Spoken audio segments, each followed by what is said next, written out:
बिस्मिल्लाहिर्रहमानिर्रहीम। अस्सलाम वालेकुम। बातिल निज़ाम है जिसमें मुस्तकिल अक़दार के मुताबिक ज़िंदगी बसर करने के आरज़ूमंद इंसानों को तरह तरह की तकलीफ़ बर्दाश्त करनी पड़ती हैं। ये जो हम कहते हैं कि ये नेक बंदों पर मुसीबतें आती हैं, वो ये इस तरह आती हैं कि जो बातिल निज़ाम है वहाँ जो बंदे मुस्तकिल अक़दार पर चलना चाहते हैं। मुस्तकिल अक़दार क्या है मैं पहले ही बता चुका हूँ, और सादा लफ्ज़ों में मैं आपको अर्ज़ कर देता हूँ। सफ़ात खुदाबंदी, अस्माउल हुस्ना, सिबगतुल्लाह, ये बकरा की सूरह बकरा की 138 नंबर आयत। अल्लाह का रंग अपनाओ। अल्लाह का रंग क्या है? उसकी सफ़ात उसका रंग है। ये हमने अपनाना, ये हुक्म है कुरान पाक का। विरद नहीं करना उनका जिसके पीछे हम लग गए हैं।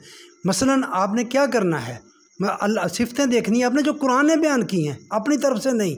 कुरान ने कहा है कि अल्लाह ताला किसी पर ज़रा बराबर भी जुल्म नहीं करता जुल्म, तो फिर क्या करता है? वो इंसाफ करता है, वो अदल करता है।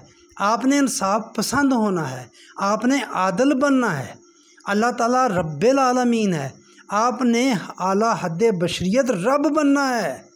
अल्लाह ताला रहीम है, आपने रहीम बनना है। अल्लाह ताला रज़ाक है, आपने रज़ाक बनना है। आपने जब्बार बनना है, आपने कहार बनना है। आला हद्दे बशरियत, कहारियो, गफ़ारियो, कदूसियो, जबरूत, ये चार नासर हों तो बनता है मुसलमान।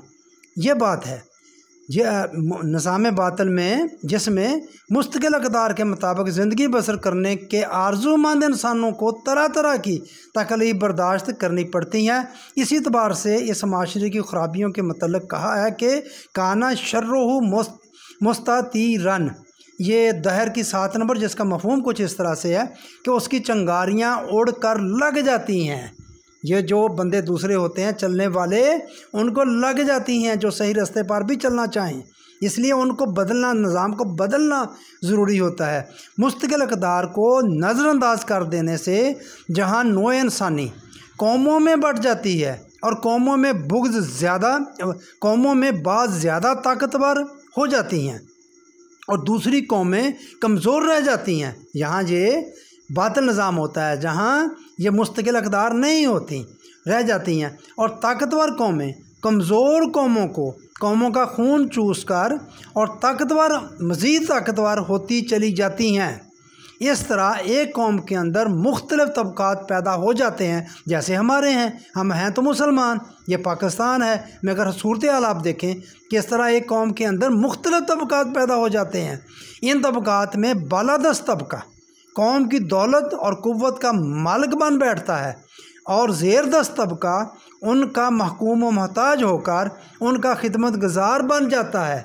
किस वजह से कि हमने मुस्तकिल अक़दार को ना समझा, ना उनको नाफज करने की बहसीयत निज़ाम हमने कोई कोशिश की, और हम इस तरह एक जहन्नम के दौर में गुज़र रहे हैं, और दुनिया जहन्नम के दौर में गुज़र रही है।